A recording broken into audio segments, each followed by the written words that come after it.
Hello, my precious friends. Tonight we're diving into a story that might just make you rethink what it means to truly rest, to find slumber amidst chaos, and to emerge refreshed even when danger lurks. Imagine, if you will, the rustle of straw beneath a tired warrior, the quiet breathing of a sentry on watch, and the rhythmic creak of a distant temple bell ushering in the deep night. We're stepping into the world of the samurai, but not just any samurai. Tonight, we're focusing on how these legendary figures, from the fierce, wandering swordsmen to the disciplined administrators of a peaceful era, approach something as fundamental as sleep. You probably won't survive this level of interrupted, on-the-go napping if your idea of good sleep requires blackout curtains and a white noise machine. So, before you get comfortable, take a moment to like the video and subscribe, but only if you genuinely enjoy what I do here. Tell me where you're listening from in the comments and what time it is for you. Now, dim the lights, maybe turn on a fan for that soft background hum, and let's ease into tonight's journey together. Our story begins not with grand futon, but with the tumultuous and somewhat obscure reality of sleep during the Warring States, Sengoku period. Imagine Japan in the mid-16th century, a land ripped apart by constant conflict. For the samurai of this era, sleep was not a luxury. It was a strategic necessity, often snatched in brief, intermittent bursts, always with one ear open for the sound of approaching danger. Their lives were defined by vigilance, and their sleep patterns were a direct reflection of this relentless state of war. This period of highly disrupted sleep for warriors is a mainstream historical fact, shaped by the ever-present threat of attack. You see, a samurai during this time might find himself sleeping in a hastily constructed camp, exposed to the elements, or perhaps within the relatively safer, but still vulnerable, confines of a temporary stronghold. Their bedding would be minimal, perhaps a straw mat goza, or a simple futon, certainly nothing like the plush mattresses we know today. Comfort was secondary to readiness. They would often sleep fully clothed, or at least with their armor and weapons close at hand, ready to spring into action at a moment's notice. It was like sleeping at a permanent slumber party, where someone might try to prank you with a sword at 3 a.m. Consider the mental state required to achieve any kind of rest under such conditions. The samurai had to cultivate a form of light sleep, a state of heightened awareness even in slumber. This wasn't just about physical preparedness. It was a psychological discipline. They couldn't afford the deep, unconscious sleep that makes one vulnerable. Every rustle of leaves, every distant cry could signal an attack. Their very survival depended on their ability to transition instantly from rest to full combat readiness. A quirky tidbit from this period suggests that some samurai would intentionally sleep in uncomfortable positions or with a weapon under their pillow, not just for quick access, but as a form of self-discipline to prevent too deep a sleep. The idea was to always maintain a baseline level of alertness, even when technically resting. It was like setting an alarm that was also capable of disemboweling you if you didn't wake up immediately. Historians still argue whether the constant state of vigilance truly allowed for restorative sleep for samurai, or they suffered from chronic sleep deprivation that manifested in other aspects of their physical and mental health. What's clear is that their sleep was fundamentally different from modern patterns. During sieges, sleep became even more precarious. Samurai would take shifts, sleeping in turns, ensuring that a portion of the garrison was always awake and alert. Days could blur into nights, and the concept of a regular sleep schedule simply ceased to exist. Exhaustion was a constant companion, yet they were expected to perform at their peak whenever battle demanded. This constant fatigue undoubtedly contributed to the raw, visceral nature of combat during the Sengoku period. Even when within the walls of their lord's castle, safety was relative, betrayal was common, and internal coups were a constant threat. A samurai sleeping within a castle might still find himself awakened by the screams of sudden internal uprising. Trust was a rare commodity, and thus, true, unburdened sleep was an even rarer luxury. The practice of netsuke, small carvings used as toggles on kimono sashes, sometimes depicted sleeping figures or animals, perhaps offering a glimpse into the longing for a peaceful slumber in a chaotic world. These were everyday objects, but they hint at the value placed on even the simple act of rest. So, for the samurai of the Warring States period, sleep was not a gentle descent into oblivion, but finely tuned art of calculated vulnerability. It was a testament to their mental and physical fortitude that they could function, let alone fight, under such relentless conditions of sleep deprivation. This early, foundational period of restless slumber would deeply influence the warrior's approach to rest for centuries to come, even as Japan slowly moved towards peace. From the communal, vigilant slumber of the Warring States period, our focus now narrows to one of its most iconic and perhaps least restful figures, Miyamoto Musashi. You see, for the lone Ronin, the masterless samurai who wandered Japan seeking martial enlightenment through duels, sleep was an even more personal and precarious affair. His restless nights and strategic battlefield naps are a mainstream historical fact, deeply intertwined with survival and development as an unparalleled swordsman. Imagine Musashi, far from the relative security of a lord's castle, often sleeping under the stars, in a deserted temple, or within the hollow of a tree. His bed would be the bare earth or a thin mat, and his companions the sounds of the night, rustling leaves, distant animal cries, or the ominous silence that often precedes trouble. For a warrior constantly challenging renowned masters, every night carried a potential for an unexpected attack, a test of his eternal vigilance. It was like going on a perpetual camping trip. But instead of worry about bears, you were worried about highly skilled assassins. You probably won't survive this level of insecurity if your idea of roughing it is a hotel without room service. Musashi's early life, as we touched on earlier, was one of constant movement and dueling. This nomadic existence meant that deep, uninterrupted sleep was a luxury he rarely afforded himself. Instead, he cultivated a form of active rest, a state of being always partially aware, even in slumber. This wasn't merely out of paranoia. It was a fundamental aspect of his martial philosophy, a way to maintain no mind, Mushin, even when resting, allowing for instant unthinking reaction. His famed duel against Arima Kihei at age 13, remember, involved him reportedly beating his opponent to death with a wooden staff.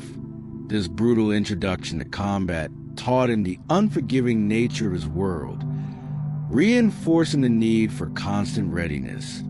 Every duel was a potential final sleep, and thus every moment of rest was a calculated risk. A quirky tidbit associated with Musashi's sleep habits, often exaggerated but reflecting his pragmatic nature, was his reputed lack of concern for personal hygiene. Stories suggest he rarely bathed, which, while uncharming, meant he wasn't spending time on unnecessary rituals that might distract from his singular focus on the sword.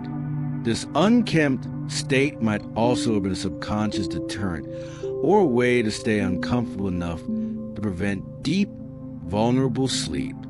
Imagine if skipping your shower actually improved your survival chances. It certainly puts a new spin on morning routines. Historians still argue whether Musashi's alleged lack of personal hygiene was a deliberate strategic choice to maintain vigilance and appear intimidating, or simply a byproduct of his itinerant lifestyle and singular focus on martial pursuits. What's clear is that comfort was not his priority. During his Musha Shugyo, his warrior's pilgrimage, Musashi would often seek out quiet, secluded spots to rest. These isolated locations offered some protection from bandits and common folk, but they also meant he was often alone, without the immediate support of retinue or fellow samurai. His senses would be hyper-alert, tuned to every whisper of the wind, every rustle in the undergrowth. This constant sensory input, even in attempted sleep, further trained his awareness and instincts.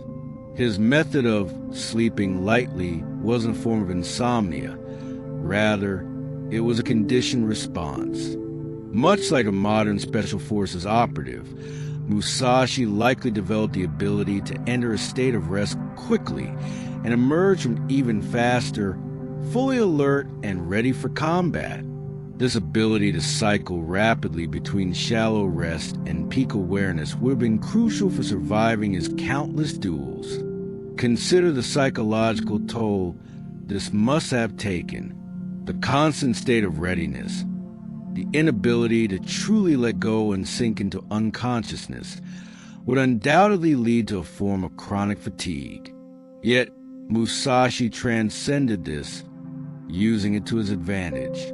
He transformed what might be a weakness for others into a strength, honing his reaction time and mental fortitude through perpetual vigilance. So, Miyamoto Musashi's sleep habits were a direct reflection of his life as a wandering, undefeated swordsman. His approach to rest was not about comfort or rejuvenation in the traditional sense, but about maintaining an unbroken connection to his combat readiness. His nights were as much a part of his training as his days, each moment of rest a testament to his unique path to self-mastery. From the solitary vigils of a Ronin, our story now moves to a different kind of slumber, one defined by the relative stability, yet still ever-present threats within the walls of a feudal lord's domain. From the restless, vigilant slumber of a lone Ronin like Musashi, we now turn our gaze to a different kind of sleep. The patterns within the relatively safer, yet still highly structured, environments of a castle town and a feudal lord's residence. You see, while battlefields demanded immediate vigilance, life within a daimyo's domain, particularly after some semblance of stability emerged during the later Sengoku and early Edo periods, allowed for more regulated, yet still disciplined, sleep patterns for samurai. This shift towards more organized rest within fortified living spaces is a mainstream historical fact, reflecting the evolving socio-political landscape. Imagine a samurai living within the walls of a bustling castle town, perhaps serving a powerful daimyo. Their sleeping arrangements would vary significantly based on their rank. A high-ranking retainer might have a private room within the lord's palace or a spacious home in the samurai district, equipped with a traditional futon, a padded mattress and quilt, laid directly on the tatami mat floor. Lower-ranking samurai might share barrack-style rooms or have smaller, simpler quarters. The bedding itself was relatively humble by modern standards, but far more comfortable than a cold, hard ground on a campaign. It was like upgrading from a backpacking tent to a modest, but still minimalist, studio apartment. You probably won't survive this level of communal living if your idea of personal space involved a 5-acre backyard. Despite the relative safety of the castle walls, discipline remained paramount. Samurai were still expected to be ready for action at any time, especially in a period marked by shifting alliances and potential betrayals. Their sleep was structured around their duties. Early rising was common, often before dawn, for martial practice, administrative work, or simply to show dedication. Evening activities might include study, administrative tasks, or social engagements within the compound, but always with an awareness of the next day's responsibilities. The architecture of traditional Japanese homes and castles also influenced sleep. Sliding doors, fusuma, offered flexible room arrangements, allowing for larger communal spaces during the day to be reconfigured into individual sleeping areas at night. These offered privacy, but not soundproofing, meaning sounds within the household were easily audible. A quirky tidbit about sleeping within these residences, especially for higher-ranking samurai, was a meticulous ritual of laying out and putting away the futon each day. The futon was rolled up and stored in a closet, ashiire, during the day, transforming the sleeping space back into a living area. This daily ritual wasn't just about tidiness. It was a psychological boundary, separating the active, waking hours from the time of rest. Imagine having to completely deconstruct and reconstruct your bed every morning and night. It certainly makes you appreciate a fixed bed frame. Historians still argue whether the seemingly rigid daily routines and structured sleep patterns of castle-dwelling samurai genuinely fostered mental and physical well-being, or the underlying stress of constant political intrigue and a readiness for combat still led to significant psychological burdens, despite the appearance of order. What's clear is the emphasis on routine. For the daimyo himself, sleep was often a more solitary and secure affair. Their personal chambers would be deep within the most fortified parts of the castle, protected by multiple layers of guards and defensive structures. These rooms might be more elaborately decorated, but the core principles of readiness remained. Even the most powerful lord might keep a sword within arm's reach. Their sleep, while perhaps physically more comfortable, was still burdened by the weight of their responsibilities, governing their domain, managing their retainers, and strategizing for future conflicts or defenses. The sounds of the castle at night would be different from the battlefield. Instead of distant skirmishes, you might hear the soft footsteps of guards on patrol, the creak of wooden floors, or the gentle lapping of water in the moats. These sounds, for the accustomed samurai, would likely have been part of the ambient environment, perhaps even comforting in their regularity, signaling that all was well. The sleep environment was often cool and airy, with windows and doors designed to allow natural airflow, especially during the humid Japanese summers. In winter, braziers, hibachi, would provide warmth, though the focus was always on fresh air and natural cycles. There were no climate control rooms, so samurai, like everyone else, were intimately connected to the rhythms of the seasons. So, samurai's sleep in castle towns and feudal residences represented a move towards greater structure and relative safety compared to the battlefield. Yet, it was still a disciplined rest marked by early rising, meticulous routines and an underlying readiness that defined the warrior class.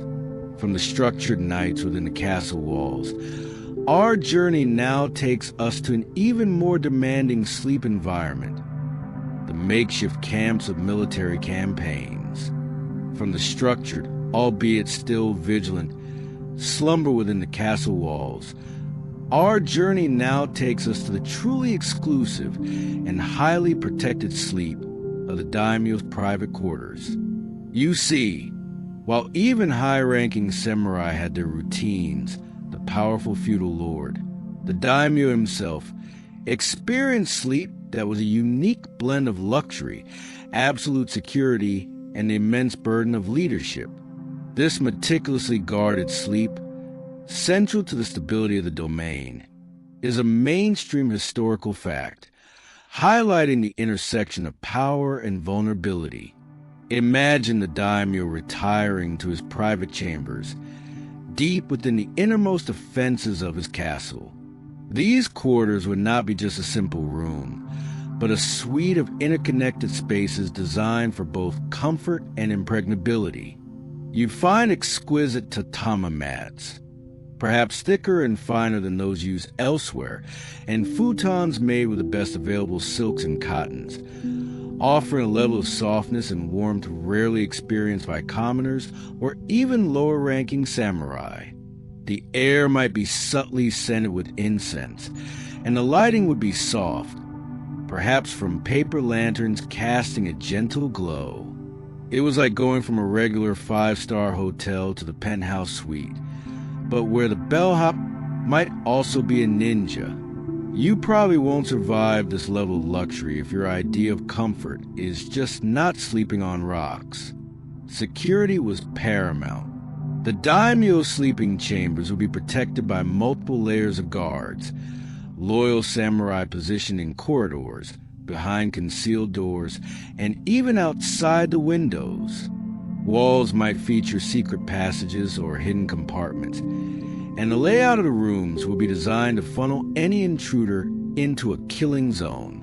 Loyalty of these personal guards was critical, often tested, and unwavering. The daimyo's sleep was the most vital rest in the entire domain, as his assassination could plunge the entire region back into chaos.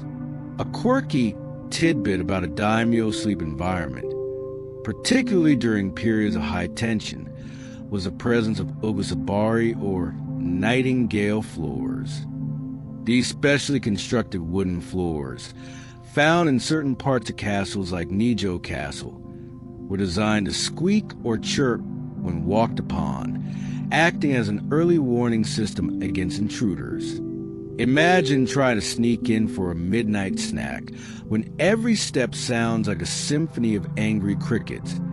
It certainly kept the daimyo sleep secure.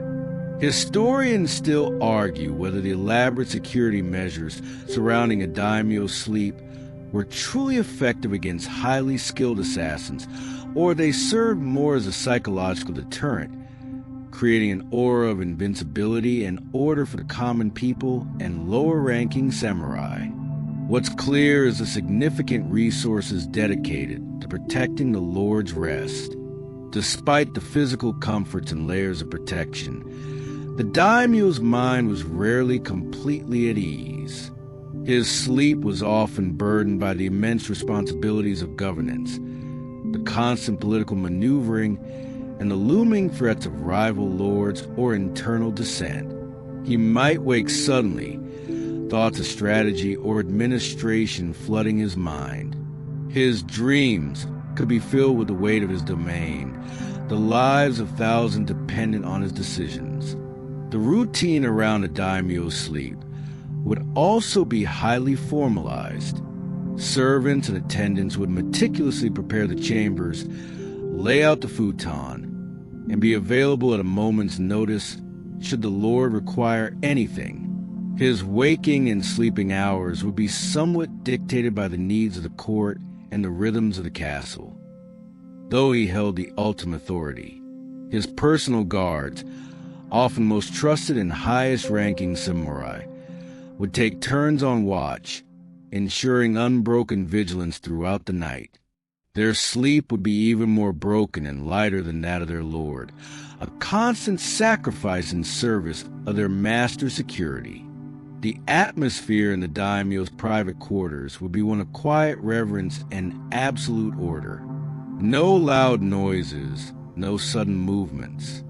Every action would be deliberate, ensuring the Lord's tranquility and unbroken rest, as much as possible. This was a sanctum where the fate of provinces was silently contemplated, even in slumber. So, The sleep of a daimyo was a fascinating paradox. The most comfortable and secure, yet simultaneously the most burdened by responsibility. It was a testament to the power of his position, the meticulousness of his security, and the relentless weight of leadership in feudal Japan. From the carefully guarded slumber of the feudal lord, our story now takes us to the raw, exposed reality of sleep during active military campaigns and sieges. From the carefully curated and heavily guarded sleep of a daimyo within his impenetrable castle, we plunge back into the raw, exposed reality of sleep during military campaigns and sieges. You see, while the lord might enjoy relative comfort, the vast majority of samurai and their accompanying foot soldiers, a shigeru, experienced rest that was dictated by the brutal demands of war. This precarious and often insufficient sleep is a mainstream historical fact, shaping the physical and mental endurance of every warrior. Imagine yourself as a samurai on campaign, far from any permanent dwelling. Your bed would be whatever patch of ground you could claim, perhaps softened with a thin mat or some straw. If you were lucky, the sky would be your roof, or at best, a hastily erected tent shared with multiple comrades. Your pillow might be your own helmet or a rolled-up piece of clothing. Sleep will be a constant negotiation with discomfort, the hard ground, the biting cold, the oppressive heat, and the ever-present gnawing of insects. It was like a permanent, very uncomfortable slumber party where no one ever got enough sleep, and someone might try to steal your snacks or your sword. You probably won't survive this level of minimalist camping. If your idea of roughing it involves a glamping tent with artisanal coffee, during marches, sleep will be fragmented. Short rests might be taken by the roadside, with warriors catching a few minutes of dozing upright or leaning against a tree. The marching itself, often for long hours, would lead to profound exhaustion, making any opportunity for rest precious, no matter how brief or uncomfortable. You'd learn to sleep anywhere, anytime, a skill born purely out of necessity. The sounds of a military camp at night would be a symphony of vigilance. The low murmur of voices, the clanking of distant armor, the stamping of horses, and the constant calls of sentries on watch. These were not sounds of peace, but sound of a world on edge, reminding every sleeping warrior that danger was always near. Even the silence could be ominous, signaling a stealthy approach. A quirky tidbit from campaign life suggests that some samurai would develop the ability to sleep while mounted on their horses during long marches, particularly when exhausted. This precarious form of napping, known as umajo sleep, horse riding sleep, showcased an extreme level of adaptation to sleep deprivation and vigilance. Imagine nodding off while riding a horse through uneven terrain. It's impressive, terrifying, and probably led to a lot of bumps and bruises. Historians still argue whether the extreme sleep deprivation experienced by a samurai and a shigeru during prolonged campaigns significantly impaired their combat effectiveness in the long term, or if their rigorous training and mental fortitude allowed them to compensate and perform adequately under duress. What's clear is the immense toll it took. During sieges, sleep became even more critical and scarce. For the attackers, relentless pressure was applied, often requiring night assaults or continuous vigilance around the clock. For the defenders, sleep was a luxury they could ill afford. Shifts would be organized, with samurai taking turns manning the walls, extinguishing fires from enemy attacks, or repairing damage. Days and nights would blur into one continuous, exhausting ordeal. The constant threat of a breach meant that every moment of rest was tentative, easily shattered by alarms. The strategic importance of rest during a siege was paramount. Commanders had to balance the need for vigilance with the absolute necessity of allowing their troops some measure of recovery. A fatigued army was a vulnerable army. Yet, the demands of the situation often pushed warriors to their absolute limits of endurance. Even the weather played a cruel role. Rain would turn camps into muddy, miserable quagmires, making sleep almost impossible. Freezing winters meant huddling together for warmth, while sweltering summers brought oppressive heat and swarms of insects. The elements were as much an enemy as the opposing army. So, sleep on military campaigns and during sieges was a brutal education in resilience. It stripped away all notions of comfort, forcing samurai to adapt to the most extreme conditions imaginable. Their ability to snatch rest, however brief or uncomfortable, was a testament to their unwavering dedication and their sheer will to survive. From the raw exhaustion of the battlefield, our story now moves to a different kind of disciplined rest. The spiritual slumber found within monastic settings. From the brutal, fragmented sleep of the battlefield, we now transition to a dramatically different approach to rest. The profound and disciplined slumber influenced by Zen Buddhism and meditation. You see, for many samurai, especially after military campaigns or during periods of relative peace, the pursuit of spiritual enlightenment and inner calm became as vital as martial prowess, and this quest profoundly shaped their sleep habits. This intertwining of spiritual practice and rest is a mainstream historical fact, reflecting the deep influence of Buddhism on the warrior class. Imagine a samurai, perhaps a seasoned veteran of countless battles, now seeking solace and insight within the tranquil walls of the Zen monastery. Here, sleep was not about comfort or mere physical recovery, but about achieving a state of mindful awareness even in rest, or using sleep as a part of their spiritual training. Their bedding would be austere, a simple futon on a bare tatami mat, perhaps even a hard wooden pillow, designed to discourage excessive slumber and maintain a degree of alertness. It was like swapping your luxury memory foam mattress for a yoga mat and a block of wood, all in the name of enlightenment. You probably won't survive this level of ascetic sleep if your idea of spiritual awakening involves hitting snooze 5 times. The Zen practice of zazen, seated meditation, would precede sleep, helping to quiet the mind and prepare the body for rest. This wasn't just about relaxation. It was about cultivating mushin, the no-mind state, where thoughts do not cling, allowing for a deeper, more undisturbed sleep that was still inherently aware. Even in sleep, the samurai monk aimed for a state of readiness, not for battle, but for spiritual insight. Their daily routine would be meticulously structured around monastic life. Early rising, often before dawn, for meditation, chanting, and chores. Sleep was a necessary function, but never an indulgence. The natural rhythms of the day and night, dictated by the monastic bell, would guide their rest, free from the artificial lights and endless distractions of modern life. A quirky tidbit related to Zen influence on sleep is the concept of yojoin, the 4.5 mat tea room.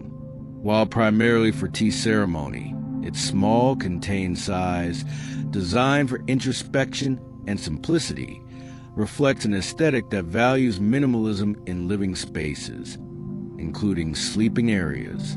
This same philosophy extended to sleeping quarters, where clutter was avoided, promoting a clear and uncluttered mind even during rest. Imagine your bedroom being stripped down to just the essentials for deep, mindful rest. It's a powerful concept. Historians still argue whether the Zen ideal of enlightenment through sleep The idea that one could achieve profound insight during sleep itself was genuinely pursued by many samurai, or if it remained a more abstract, theoretical concept for most, given the demanding physical realities of their lives. What's clear is the aspiration towards mindful rest. For samurai integrating Zen into their daily lives outside a monastery, the principles would still apply. They might meditate before sleep, cultivate simple sleeping environments, and practice waking early to continue their spiritual or martial disciplines. Sleep became a tool not just for physical recovery, but for mental clarity and spiritual growth. The quiet of the night, when the world was still, offered a perfect canvas for introspection and a deeper connection to the self. The sounds in such a setting would be natural and calming. The gentle chirping of crickets, the rustle of wind through bamboo, the distant murmur of a stream. These sounds would act as a lullaby, guiding the samurai into a restful state, while still fostering a subtle awareness of their surroundings, a remnant of their warrior training, the discipline learned in meditation, particularly the ability to control one's thoughts and focus the mind, directly translated into their ability to rest effectively. By calming the monkey mind that often jumps from thought to thought, they could achieve a deeper, more restorative sleep, even if it was shorter in duration than what we might consider ideal today. This mental mastery meant they could initiate sleep almost on command and wake feeling alert and focused. So, the sleep habits of samurai influenced by Zen Buddhism and meditation were a testament to their holistic pursuit of mastery, extending even to the fundamental act of rest. It was a conscious effort to integrate spiritual practice into every aspect of life, transforming sleep from a passive necessity into an active component of their path to enlightenment.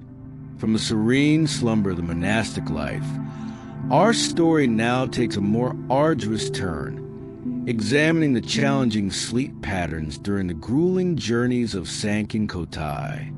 From the tranquil, mindful slumber cultivated in Zen monasteries, our journey now takes an arduous turn, exploring the demanding sleep patterns associated with alternate attendance or Sankin Kotai journeys.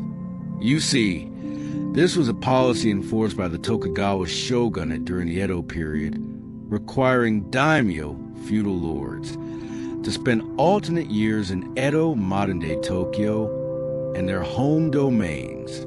This elaborate, compulsory travel and its impact on samurai sleep is a mainstream historical fact, representing a significant burden on the feudal lords and their retinues. Imagine yourself as a samurai in the service of a daimyo, embarking on one of these long, often months-long processions. Your sleep will be a mosaic of brief, uncomfortable stops along the road. You wouldn't be resting in cozy inns every night. Instead, you'd likely find yourself in designated lodging houses, which could range from relatively comfortable, prearranged accommodations for the daimyo and his highest-ranking retainers, to far more Spartan, communal spaces for the vast majority of the retinue. It was like a never-ending road trip with your entire extended family, but everyone was armed and had very specific duties, and your bed was often just a shared floor.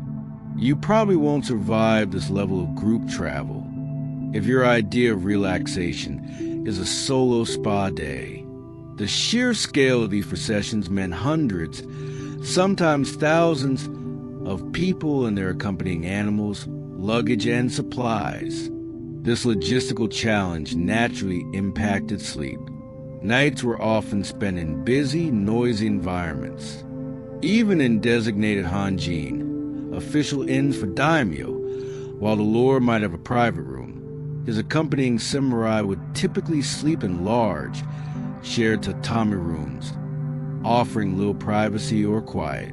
The sounds of hundreds of people settling down, snoring, or preparing for early morning departures would be a constant backdrop to any attempt at sleep. The primary goal of Sankin Kotai was political control, to drain the daimyo's resources and prevent them from amassing enough wealth or power to challenge the shogunate. The grueling journey itself was part of the strategy. Exhaustion was an inherent element of the system. A quirky tidbit about these journeys is the sheer volume of supplies and people involved. Even modest daimyo retinues would number in the hundreds, sometimes over 1,000. This meant not just samurai, but servants, cooks, artisans, doctors, and even entertainment. The sheer logistics of feeding, watering, and sleeping such a massive group every night along fixed routes meant efficiency, not comfort, was a guiding principle for most. Imagine trying to coordinate sleeping arrangements for a small city every single night. It truly boggles the mind. Historians still argue whether the Sankin Kotai system's impact on daimyo and samurai sleep was primarily a direct result of the physical demands of travel or the underlying psychological stress of maintaining appearances, managing finances, and demonstrating unwavering loyalty to the shogunate contributed more significantly to restless nights. What's clear is the taxing nature of the obligation. For the samurai, their duties didn't cease at night. They would still be responsible for guarding the daimyo, protecting the procession's assets, and ensuring the smooth operation of the next day's travel. Night watches were common, requiring shifts of sleep and vigilance. The concept of deep sleep was likely a rare luxury for many, always superseded by the need for readiness. The limited space and communal nature of sleeping arrangements meant that personal routines were often set aside. You slept when and where you could, adapting to the ebb and flow of the procession schedule. There was no time for elaborate pre-sleep rituals or leisurely mornings. Wake-up calls would be early, often before dawn, to ensure procession could cover sufficient ground each day. The weather, as always, played a significant role. Traveling through the diverse climates of Japan meant adapting to humid summers, icy winters, and unpredictable rain. Sleeping in makeshift shelters or crowded inns offered little protection against the elements, adding another layer of discomfort and sleep disruption. A soggy futon is not exactly conducive to sweet dreams, even for a hardened warrior. So, the Sankin Kotai journeys impose a highly demanding and often uncomfortable sleep regimen on samurai. It was a period of constant adaptation, where rest was snatched between duties and dictated by the rigorous schedule of procession. This compulsory travel, designed to control the daimyo, also served as a continuous test of endurance for their samurai, shaping their resilience even in their slumber. From these arduous journeys, our story now moves to a profound shift in Japanese society. The long peace of the Edo period and its transformative effect on samurai sleep. From the arduous and fragmented sleep enforced by the Sankin Kotai journeys, our narrative takes a dramatic turn towards a period that would fundamentally reshape samurai life and, consequently, their sleep. The enforced peace of the Edo period. You see, after the tumultuous Warring States era and the final consolidation of power by Tokugawa Ieyasu at the Battle of Sekigahara, Japan entered an unprecedented era of stability that lasted over 250 years.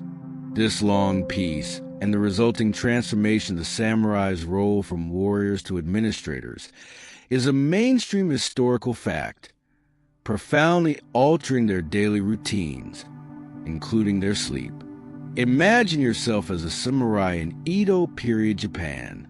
The clatter of steel on steel, the constant threat of ambush, the perpetual vigilance of the battlefield These experiences became distant memories for most.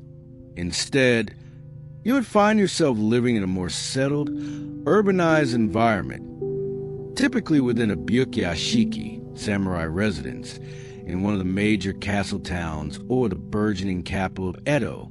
Your sleep will become more regular, more predictable, and certainly more comfortable than that of your ancestors.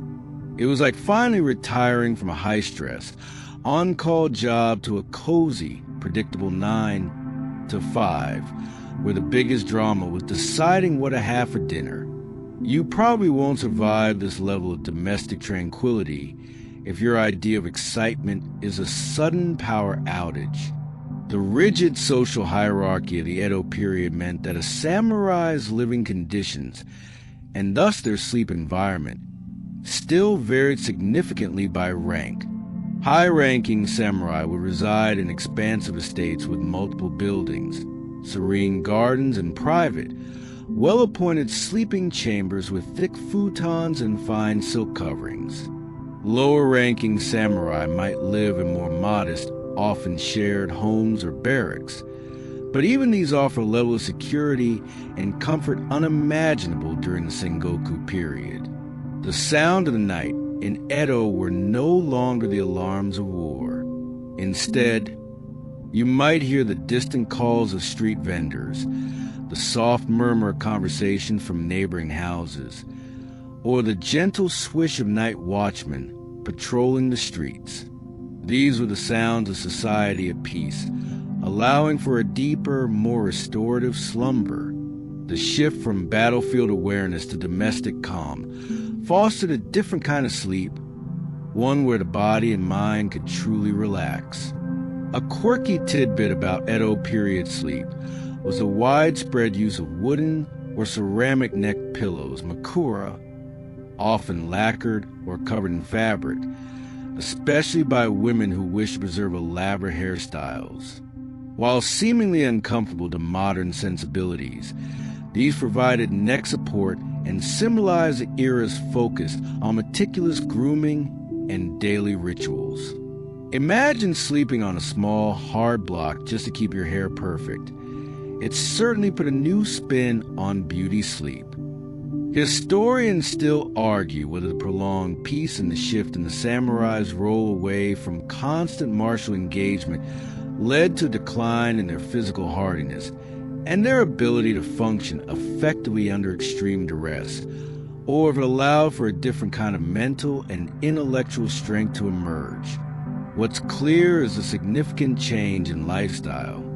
The samurai's daily routine became less about martial training and more about administration, scholarly pursuits, and cultural activities like tea ceremony, poetry, and no theater. This meant that their sleep cycles adapted to a schedule governed by bureaucratic duties rather than military campaigns. Early mornings were still common, often for study or administrative tasks at their lord's residence, but the relentless pressure of constant readiness was largely gone. They now had the luxury of sleeping through the night, largely undisturbed by threats. This allowed for longer, more consistent periods of rest, promoting better health and mental clarity, which were essential for their new roles as civil servants and scholars. The quality of sleep was no longer merely a survival mechanism, but a means to optimize performance in their administrative duties. The domestic sphere also played a greater role in their lives. Samurai homes were designed for family life, and their sleeping arrangements often reflected this, with families sleeping in adjacent rooms or within the same larger space, providing a sense of security and togetherness. The communal warmth of family life further contributed to a sense of peaceful rest. So, the Edo period brought an unprecedented era of stable, predictable sleep for the samurai. Their transformation from warriors to administrators meant that their nights were largely free from the anxieties of war, allowing for deeper rest and a focus on scholarly and cultural pursuits. This was a profound shift, changing not just how samurai slept, but also what sleep meant in their lives. From this period of enforced peace, we now explore the specific rhythms of daily life and sleep for the urban samurai. From the broader shift to peaceful, structured sleep in the Edo period, we now zoom in on the specific rhythms of urban samurai sleep, particularly life in Edo, modern-day Tokyo. You see, as Edo swelled into one of the world's largest cities, the samurai who populated its districts adapted their sleep patterns to a bustling, yet highly ordered, urban existence. This interplay between their traditional warrior discipline and the demands of city life is a mainstream historical fact, shaping their nights in ways distinct from their rural counterparts. Imagine yourself as a samurai living in the sprawling capital of Edo. Your Byakyashiki, samurai residence, will be located in specific districts designated for your rank. While high-ranking daimyo had vast estates, most samurai lived in more modest, yet still comfortable, homes. These houses, often arranged in rows, provided a sense of community, but also meant you were never truly isolated from the sounds of city life. Your sleep was no longer interrupted by battle alarms, but by the distant cries of street vendors, the clatter of wooden clogs on cobblestones, or the occasional festal procession that might last well into the night. It was like living in a very polite, very structured version of a modern city, but without the constant hum of traffic or the blare of sirens. You probably won't survive this level of quiet urban density if your idea of peace requires a soundproof bunker. Daily life for Edo samurai revolved around bureaucratic duties, administrative tasks for their daimyo, and scholarly pursuits. This meant rising early was still the norm, often before dawn, to arrive at their lord's residence or government offices. Their sleep hours would align with these responsibilities, typically go to bed relatively early and waken with the sun, or even before it, maintaining a disciplined schedule. The concept of sleeping was likely foreign to samurai, even in peacetime. The living spaces, while offering more privacy than barracks, were still designed for practical efficiency. Futons would be laid out on tatami mats at night and folded away into closets during the day, transforming bedrooms back into living or reception areas. This practice, a remnant of earlier, more transient lifestyles, reinforced the distinction between waking and sleeping states. A quirky tidbit about Edo period urban life that subtly affected sleep was the widespread use of paper lanterns, anden and chochin, for lighting. Unlike candles, which could be smoky and require more attention, lanterns provided a soft, diffuse light, making evening activities like reading or writing possible without harsh glare. This gentle illumination might have contributed to a more gradual winding down before sleep, as opposed to the abrupt darkness that came with extinguishing candles. Imagine easing into sleep under a warm, ambient glow rather than staring at a bright phone screen. It sounds pretty dreamy. Historians still argue whether the rigid social norms and expectations of behavior in Edo society, even in peacetime, led to a form of internal psychological vigilance that prevented truly deep, relaxed sleep for many samurai, or the absence of overt physical threat truly allowed for more restorative rest. What's clear is the emphasis on outward order and discipline. For city samurai, social obligations also played a role. Evening gatherings, poetry readings, or tea ceremonies, while not as physically demanding as battle, required mental engagement and attentiveness. They might return home later on such occasions, adjusting their sleep patterns slightly, but the core discipline of early rising would likely remain. The changing seasons dictated some adjustments to sleep comfort. In the humid summers, Windows and sliding doors would be open to allow for airflow, and lighter futons might be used. In the colder winters, charcoal braziers, hibachi, would provide warmth, and heavier quilts would be pulled out. Samurai, like all inhabitants of Edo, lived closely with the natural climate, adapting their sleep environment accordingly. The sounds of the city at night, though generally peaceful, could also be a source of subtle concern. Fire was a constant threat in Edo, built largely of wood and paper. Distant shouts of fire or the pounding of fire drums could quickly shatter any slumber, sending samurai into action to protect their district or their lord's property. Even in peace, elements of vigilance remained. So, urban samurai sleep in Edo was a highly ordered affair, shaped by the demands of bureaucracy, the rhythms of city life, and the enduring discipline of their warrior code.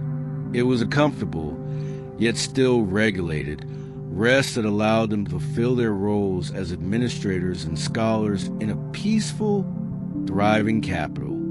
From the bustling streets of Edo, our story now moves to a more uncertain and often perilous sleep, that of the masterless Ronin.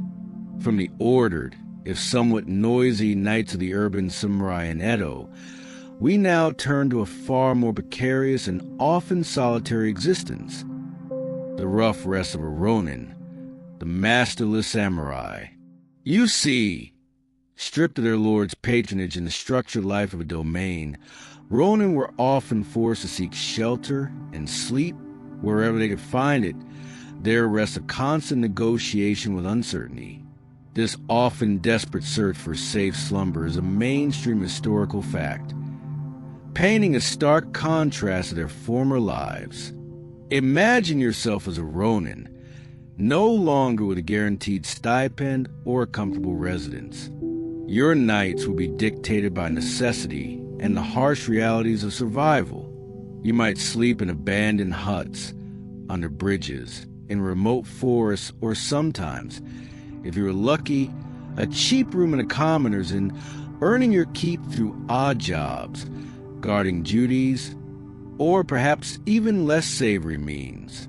Your bedding would be whatever you could scavenge, a worn straw mat, a discarded cloth, or simply the bare earth. It was like a perpetual low-budget backpacking trip, where you never knew where your next bed would be, and there was no Yelp to check reviews. You probably won't survive this level of improvisational sleeping if your idea of roughing it involves a slight dip in thread count. The constant movement and lack of stable income meant that regular, deep sleep was a rare luxury. A Ronin had to be perpetually aware of their surroundings, not just of potential threats from bandits or rival Ronin, but also for opportunities or dangers from the common populace, who might view them with suspicion or fear. Every new town, every new lodging brought its own set of risks. The sounds of a Ronin's night would vary wildly. The howls of wild animals in a forest, the gentle lapping of a river if sleeping by its banks, or the restless snores and murmurs of strangers in a crowded, cheap inn. These sounds were not comforting. They were a reminder of their precarious position, underscoring the need for constant vigilance. A quirky tidbit about Ronin survival and sleep involved their resourcefulness in finding shelter. Some accounts suggest Ronin would develop an acute sense for identifying natural shelters, like rock overhangs or dense thickets, that offer modicum protection from the elements and a place to conceal themselves for sleep.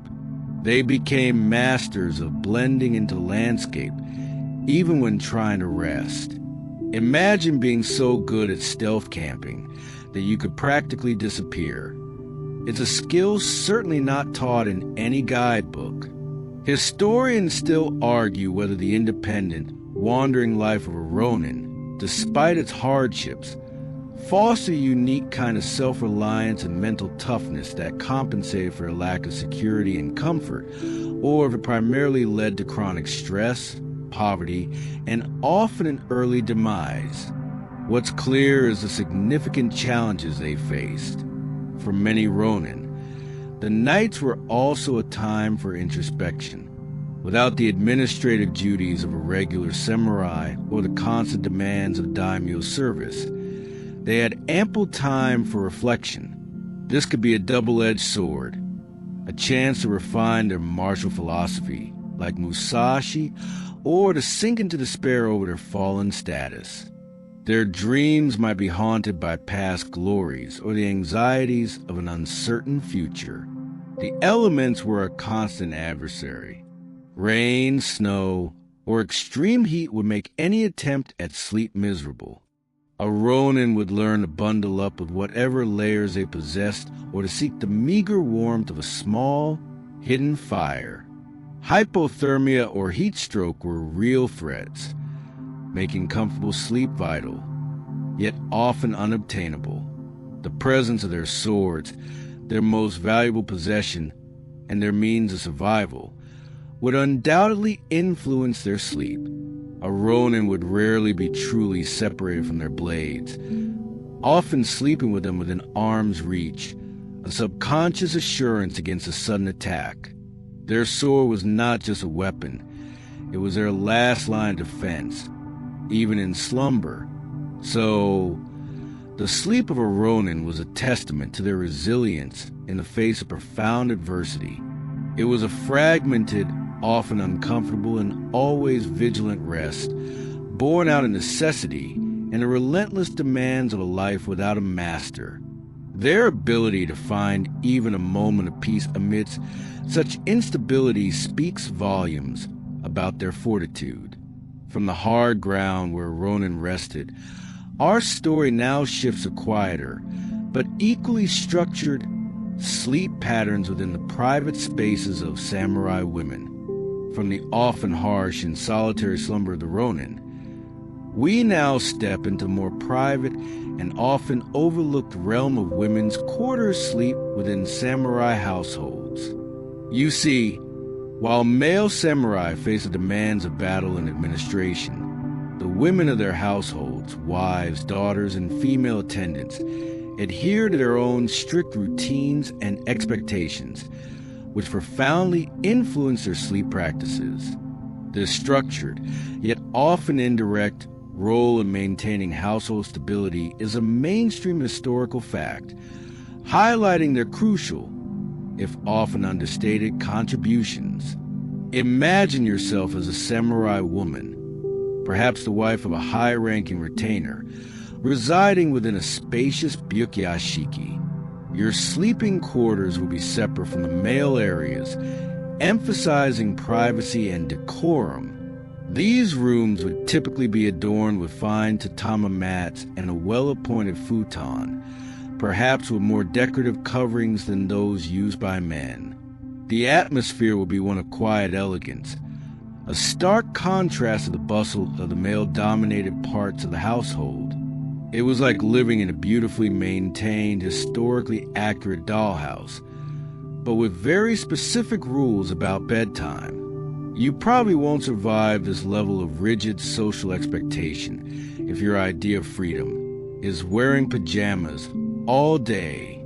The sleep patterns of samurai women were largely dictated by the needs of the household. As managers of the domestic sphere, they were often the first to rise, overseeing the preparation of meals, the daily cleaning, and the various needs of children and servants. Their evenings would be spent managing household accounts, engaging in cultural pursuits like poetry or flower arrangement, or simply attending to their family. This meant a structured sleep schedule, often early to bed and early to rise, ensuring the smooth operation of the samurai household. The sounds of their nights would be softer, more domestic. You might hear the gentle rustle of silk kimonos, the quiet murmuring of female attendants, or the distant sounds of the city filtered by the garden walls. These sounds, unlike the alarms of war, were part of the comforting rhythm of domestic life, fostering a sense of peace and security. A quirky tidbit specific to samurai women's sleep was the elaborate measures taken to protect their hairstyles. Many women, especially those with long, intricate coiffures, would use tall, rigid wooden or ceramic neck rests makura instead of soft pillows. These makura were designed to elevate the neck and prevent the hair from touching the sleeping surface, thus preserving the style for days. This often led to uncomfortable nights, sacrificing deep comfort for the sake of maintaining a flawless appearance. Imagine choosing neck pain over messing up your hair. It certainly puts modern hairspray habits into perspective. Historians still argue whether the emphasis on rigid etiquette and appearance for samurai women, even in their private sleeping moments, was a source of constant physical and mental discomfort, or if it was an internalized norm that they embraced as part of their identity and role within society. What's clear is the significant attention paid to their appearance. For samurai women, sleep was also a time for quiet reflection. Their lives, while seemingly sheltered, were often filled with their own set of anxieties. Managing household finances, ensuring the family's honor, and navigating the complex social dynamics of the samurai class. Their dreams might be filled with concerns for their husbands on campaign, the well-being of their children, or the subtle pressures of courtly life. Even in their secluded quarters, vigilance, though different from a warrior's, was present. They were responsible for security of the inner household, and in times of crisis, they often displayed immense courage, protecting children and family treasures.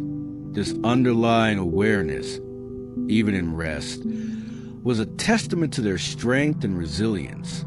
The change of seasons also influenced their sleep. In hot, humid summers, they might sleep with minimal coverings, often on a cool bamboo mat, with sliding doors open to allow for airflow. In colder winters, thicker futons and warm quilts would be essential, supplemented by small braziers to ward off the chill. Their comfort, though greater than a Ronin's, was still dictated by the natural environment. So, the sleep of samurai women was a microcosm of their lives, structured, dignified, and often subtly constrained by societal expectations, even in the quiet of their own quarters.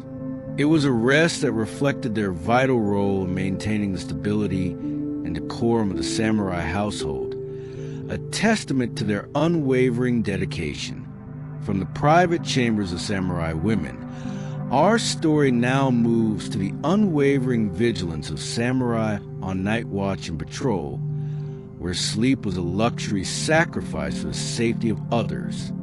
From the structured, almost serene sleep of samurai women within their protected quarters, we now turn to those for whom sleep was a deliberate and constant sacrifice, the samurai on night watch and patrol.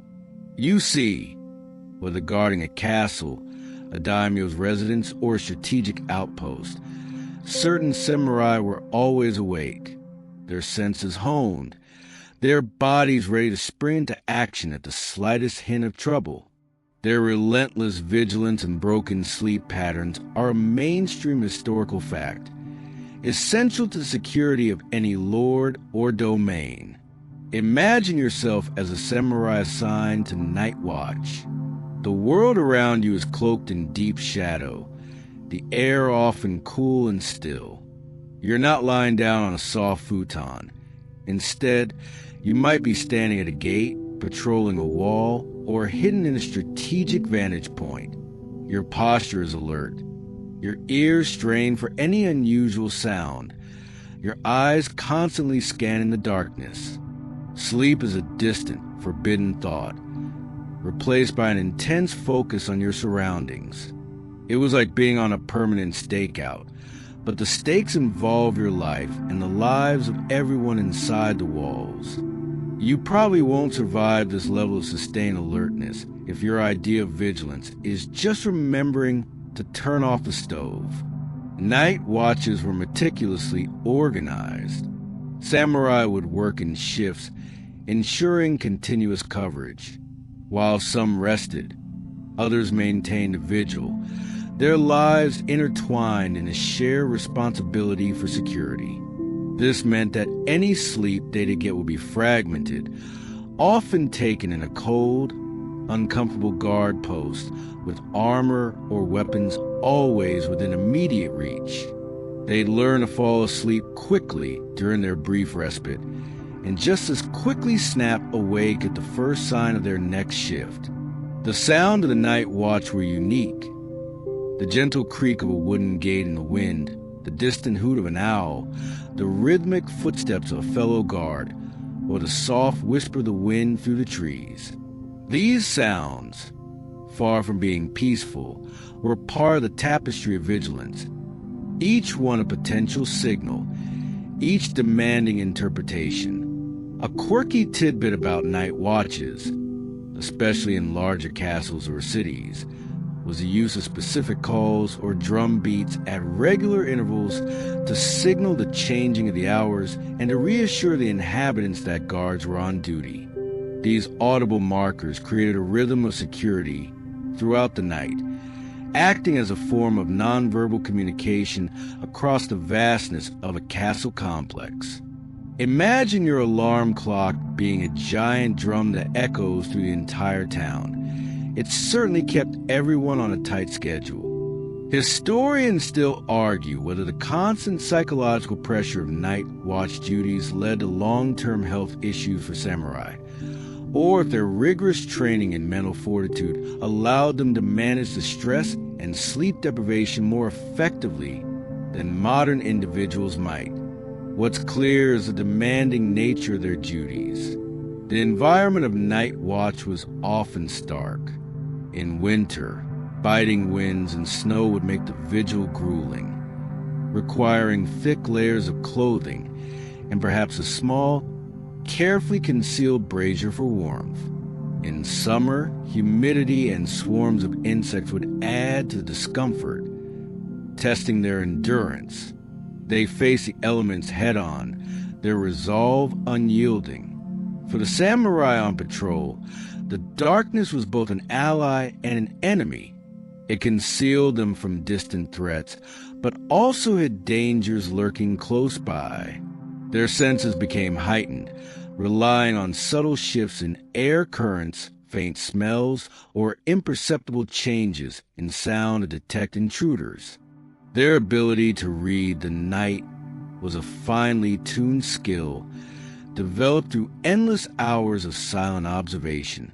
The responsibility weighed heavily. A lapse in vigilance could mean disaster for their lord, their family, or their entire domain. This immense pressure meant that even when physically exhausted, their minds remained sharp, prioritizing duty over personal comfort or rest. Their dedication to their lord and their code of honor, Bushido, demanded this ultimate sacrifice of personal well-being. So, the sleep sacrificed by samurai on night watch and patrol was a profound testament to their discipline, loyalty, and unwavering commitment to security. Their restless nights ensured the peaceful slumber of others, embodying the very essence of their protective role. From the silent vigils of the night watch, our story now delves deeper into the philosophical underpinnings of sleep within the warrior's code, Bushido. From the stark realities of sleepless nights on watch, we now delve into a more profound aspect of samurai existence, the philosophical connection between sleep and the warrior's code, Bushido. You see, for the samurai, sleep wasn't merely a biological necessity. It was an integral part of their spiritual and ethical training, a reflection of their self-discipline and readiness, deeply intertwined with the values of honor, composure, and preparedness. This elevated view of rest as a facet of martial virtue is a mainstream historical fact, distinguishing their approach to sleep from mere survival. Imagine yourself as a samurai, living not just by a set of rules, but by an entire philosophy that permeates every aspect of your being, even your dreams. Bushido, the way of the warrior, emphasized virtues like courage, loyalty, self-control, and equanimity in the face of death. How you slept, how you prepared for sleep, and how you awoke all subtly reinforce these principles. It was like having a life coach constantly reminding you that even your bedtime routine should reflect your core values. You probably won't survive this level of constant self-improvement if your idea of discipline is just occasionally flossing. The concept of zanshin, often translated as remaining mind or continuing mind, was crucial. This wasn't just about combat. It meant maintaining a state of continuous awareness, even when not actively engaged. For sleep, this translated into a mindful approach to rest. A samurai sought not deep oblivion, but a state of controlled relaxation, where the mind remained subtly connected to the environment, allowing for instant, clear-headed awakening. It was about being present, even in the absence of consciousness, or at least that's how they aimed for it. The preparation for sleep was often seen as a microcosm of preparing for battle. Just as a samurai would meticulously check his armor and sharpen his blade, he would seek to calm his mind, resolve any lingering conflicts, and arrange his sleeping space for optimal readiness. This mental decluttering allowed for more effective, albeit light, rest. A quirky tidbit illustrating this mindful approach to sleep involved the belief that a samurai should ideally awaken with the same calm focus they would bring to a meditation session. Some would position their head towards the north or east for auspicious alignment, or even sleep with their sword by their head as a symbolic extension of their vigilant spirit, reflecting their inseparable bond with their weapon and their readiness. Imagine your alarm going off and instantly feeling zen, rather than desperately hitting snooze. That's the ideal. Historians still argue whether the philosophical ideals of Bushido truly translated into consistently restful and restorative sleep for all samurai, or the inherent stresses of their lives often led to a disconnect between the aspirational philosophy and the lived reality of broken sleep. What's clear is the guiding influence of the code. The idea of sleeping without fear, even amidst danger, was another tenet. A samurai was expected to accept death as a natural part of life, and this acceptance was meant to foster a fearless approach to all situations, including the vulnerability of sleep. By embracing impermanence, they aimed to sleep soundly, knowing it fulfilled their duties, and were prepared for whatever the next moment or the next life might bring. The concept of Fudoshin, or immovable mind, applied not just to standing firm in battle, but to maintaining inner composure even when resting. External disturbances might occur, but the samurai aimed for a mind that remained undisturbed, allowing for controlled rest and rapid, unruffled awakening. This inner stillness was a form of protection more profound than any castle wall. Their dreams, too, might have been viewed through the lens of Bushido. A samurai might analyze their dreams for insights, premonitions, or reflections of their mental state, using them as a tool for self-understanding and improvement. The subconscious mind, even in sleep, was seen as a part of their ongoing journey of self-mastery. So, for the samurai, sleep was far more than just physiological recovery. It was a deeply philosophical act, interwoven with the tenets of Bushido. It was a practice in mindfulness, preparedness, and the acceptance of life's fleeting nature, demonstrating that true mastery extended to every single moment, even those spent in slumber. From these profound philosophical underpinnings, our story now moves to the very practical adjustments samurai made to their sleep in response to Japan's ever-changing seasons. From the deep philosophical considerations of sleep within Bushido, we now shift to the very practical and physiological adaptations samurai made to their sleep in response to Japan's ever-changing seasons. You see, without modern climate control, their comfort and ability to rest were profoundly influenced by the cycles of nature, from humid summers to biting winters. This close relationship between seasonal shifts and daily habits, including sleep, is a mainstream historical fact, shaping their routines long before thermostats existed. Imagine yourself as a samurai, living through the full spectrum of Japan's climate. Your sleep patterns, and indeed your entire living environment, would subtly shift with the turning of the seasons. You couldn't just crank up the AC or turn on the heat. Instead, you relied on ingenious architectural design, adaptable bedding, and common sense practices to find comfort and achieve rest. It was like having completely reconfigure your bedroom 4 times a year, but without any helpful YouTube tutorials.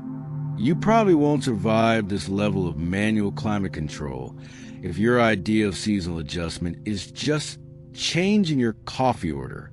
During the hot, humid Japanese summers, Natsu, sleep became a delicate dance with discomfort.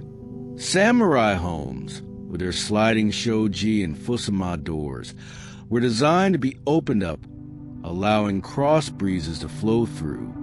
You might sleep with minimal coverings, perhaps just a thin linen sheet, and often on cool bamboo mats, take goza, laid over the tatami. These mats, with their naturally cooling properties, were a crucial innovation for achieving any semblance of comfort in the oppressive heat. Sleeping near open verandas or in rooms with good airflow was prioritized to ward off the stickiness and help you drift off.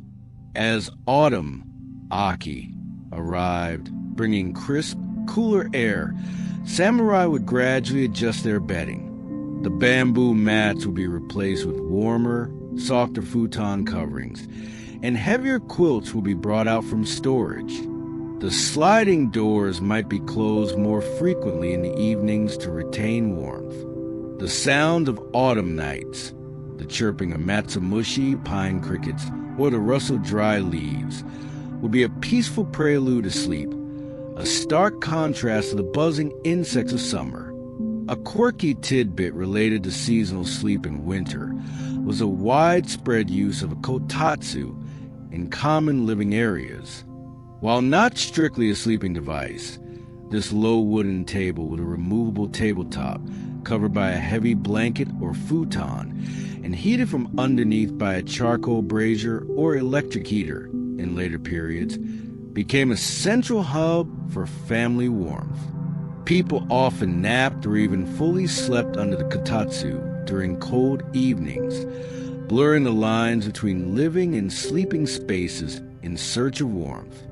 Imagine your entire family huddled under a warm blanket table.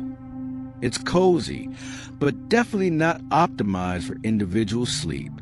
Historians still argue whether the seasonal adaptation of sleep environments and bedding in feudal Japan truly minimized the impact of extreme temperatures on sleep quality, or if discomfort remained a significant factor, potentially affecting the overall health and well-being of the population, including samurai. What's clear is the detailed effort put into these adaptations. Winter, Fuyu, presented the greatest challenge to comfortable sleep. Homes were often drafty, and heating sources were localized. Samurai would rely on multiple layers of heavy futons and thick quilts to trap body heat. Small charcoal braziers, hibachi, or more elaborate hearths, airori, might be used to warm common areas, but individual sleeping rooms would still be quite cold. Many would wear extra layers of clothing, sometimes padded, even to bed. The emphasis was on insulation and warmth, essential for enduring the long, cold nights. Spring Haru brought a gradual easing. As temperatures rose, lighter bedding would be reintroduced, and houses would be aired out more frequently. The sounds of spring, the first bird song, the gentle rain, would signal a return to more moderate conditions, making sleep generally more pleasant. The samurai's body, attuned to these natural rhythms, would adjust its internal clock accordingly, demonstrating a deep connection to the environment. Their diets also shifted seasonally, which in turn could influence sleep. Lighter foods in summer, more warming and substantial meals in winter. Even herbal remedies or teas, steeped in traditional knowledge, might be used to promote rest or combat seasonal ailments, reflecting a holistic approach to well-being that included sleep. So, the seasonal sleep adjustments of samurai were a testament to their deep connection with nature and their ingenuity in adapting to the environment. From the hot, humid nights to the biting cold of winter, their approach to rest was a continuous dance with the elements, ensuring survival and readiness in a world without modern conveniences.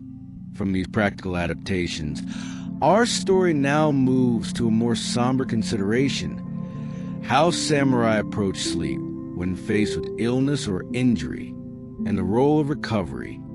From the seasonal rhythms that subtly shaped samurai sleep, we now turn to a more critical and often involuntary form of rest: sleep for illness and recovery. You see, despite their formidable martial prowess and stoic discipline, samurai were still flesh and blood, susceptible to illness, and certainly to the grievous injuries of battle. How they approached rest during these vulnerable times, and the role of sleep in their healing, is a mainstream historical fact, revealing a more human side to the warrior. Imagine yourself as a samurai, not in the prime of battle, but laid low by a fever or recovering from a brutal sword wound. Your bed would likely be your futon, laid out in a quiet room, perhaps separated from the main household to prevent the spread of contagion or to offer space for undisturbed recovery. Comfort, usually secondary, now became paramount. Warm blankets for a fever, cool compresses for inflammation, and gentle care would be provided by family members or attendants. It was like going from a battlefield medic tent to a very rudimentary but caring home hospice. You probably won't survive this level of primitive health care if your idea of recovery involves a fully stocked medicine cabinet and a personal physical therapist. For a warrior, being incapacitated by illness or injury was a profound test of patience and inner strength. The inability to train, to serve, or to fight could be deeply frustrating. Yet, they understood that rest was not a sign of weakness, but a vital component of healing. Sleep, in particular, was seen as nature's healer, allowing the body to repair itself, to fight off infection, and to regain strength. The sounds in such a room would be hushed. The gentle rustle of kimono as a caretaker moved about, the soft murmur of prayers for recovery, or simply the sound of your own labored breathing. These quiet moments contrasted sharply with the clamor of battle, creating an environment conducive to deep, restorative sleep. A quirky tidbit regarding samurai recovery was the use of traditional herbal remedies to induce sleep or alleviate pain. While modern medicine relies on synthetic drugs, samurai culture utilized a vast pharmacopoeia of natural substances, from calming teas made with herbs like valerian root or passion flower, to poultices containing local flora, all aimed at promoting rest and reducing discomfort. Imagine your doctor prescribing you a nettle tea for a broken bone, it certainly gives a new meaning to natural remedies. Historians still argue whether the traditional Japanese medical practices of the time, which heavily relied on herbal remedies, acupuncture, and moxibustion, were truly effective in promoting healing and restorative sleep for samurai with severe injuries or illnesses, or if their resilience was primarily due to sheer willpower and constitution. What's clear is the deep belief in these traditional methods. For those recovering from serious injuries, immobility would often be a part of their healing process. Special care will be taken to position the body to prevent further damage and to allow for comfortable, stable rest. This might involve customized supports or careful padding around a wound. Their mental discipline, honed through Bushido, would be crucial in enduring the pain and frustration of prolonged inactivity. Sleep would often come in waves, interspersed with periods of pain or discomfort. The body, working overtime to heal, would demand more rest than usual. Samurai, accustomed to pushing their physical limits, would have to learn to surrender to this need, understanding that ignoring it would only prolong their recovery or lead to further complications. The experience of illness or injury also offer unique opportunity for introspection, a different kind of quietude than meditation. Lying still, perhaps contemplating their mortality or the fragility of life, could deepen their philosophical understanding, reinforcing the lessons of impermanence and acceptance. Even in vulnerability, the samurai found a path to growth.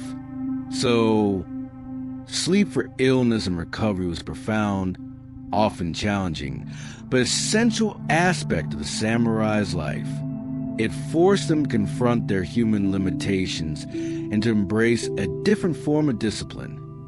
The patience and self-care required for healing. This vulnerability, paradoxically, reinforced their strength, demonstrating that even a warrior needed to surrender to the restorative power of rest.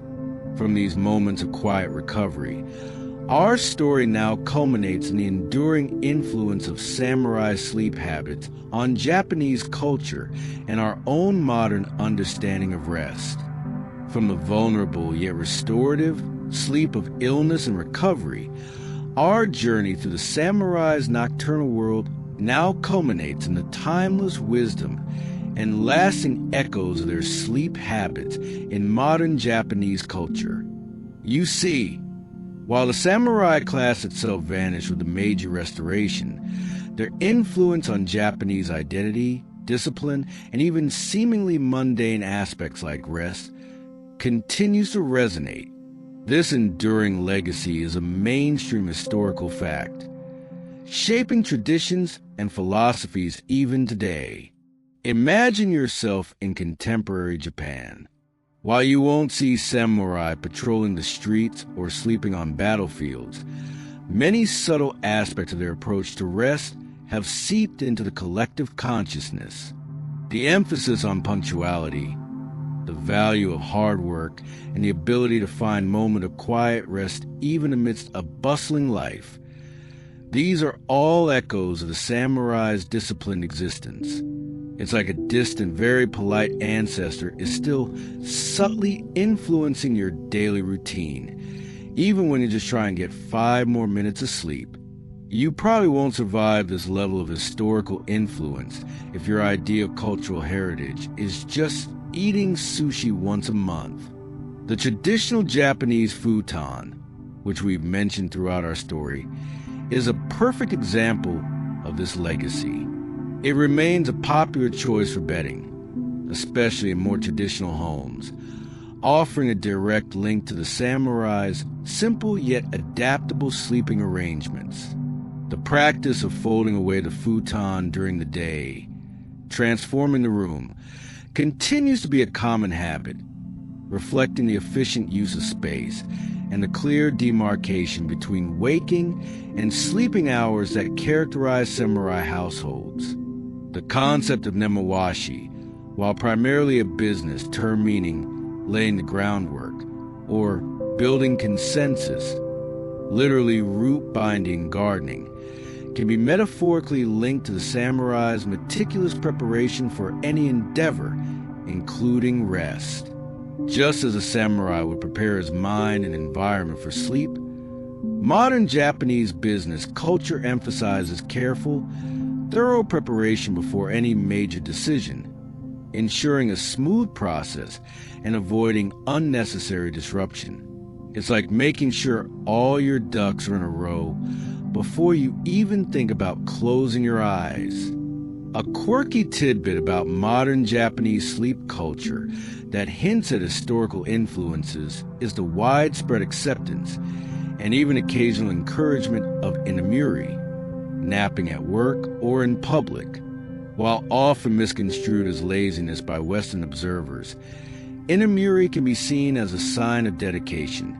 You worked so hard you fell asleep.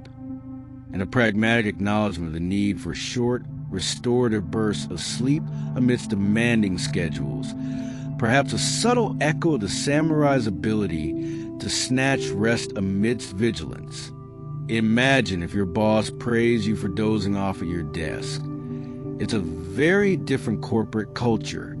Historians still argue whether the modern Japanese emphasis on hard work and long hours, which can lead to sleep deprivation, is a direct, albeit unintended, consequence of the samurai's extreme discipline and ability to function on minimal sleep, or if it's a more recent development driven by industrialization and post-war economic growth. What's clear is the enduring connection to discipline. The values embedded in Bushido, discipline, self-control, mental fortitude, continue to influence various aspects of Japanese society, from martial arts dojos to corporate training. This mental toughness, which allowed samurai to endure fragmented sleep and discomfort, can be seen in the resilience and dedication valued in modern Japanese professionals. The idea that a calm, prepared mind leads to optimal performance, even after limited rest, remains a powerful concept. Even the serene aesthetic of minimalist living, often seen in Japanese interior design, with uncluttered spaces and a focus on natural materials, can be traced back to the samurai's preference for functional simplicity. Such environments, as we explored earlier, were designed to promote a clear mind and undisturbed rest, a principle that still holds true. The respect for nature and its rhythms, evident in the samurai's seasonal sleep adaptations, also persists. Japanese culture maintains a strong connection to the changing seasons, influencing everything from food to festivals, and subtly, the way people organize their lives and their homes for comfort, including sleep. So, the samurai's journey through sleep, from the battlefield to the peaceful Edo period, leaves an indelible mark on modern Japan. Their discipline, their resilience, and their philosophical approach to rest continue to shape cultural norms and personal habits. The samurai might be gone, but their wisdom regarding the art of sleeping, and indeed the art of living, truly transcends time. Now, as the stories of the samurai fade into the quiet of the night, allow your own body to truly relax. Feel the weight of your head on your pillow, the gentle rhythm of your breath. The battles are over, the vigilance is released, and all that remains is the comforting silence of the approaching deep sleep. Let any lingering thoughts drift away like wisps of smoke, leaving your mind clear and serene. You are safe, you are warm, and nothing more is asked of you now but to surrender to the peaceful embrace of slumber. Drift deeper and deeper, as if floating on a calm, dark lake, pulled gently toward the softest sleep imaginable. The wisdom of the past has been shared, and now it is time for your mind and body to fully rest and rejuvenate, ready for a new day.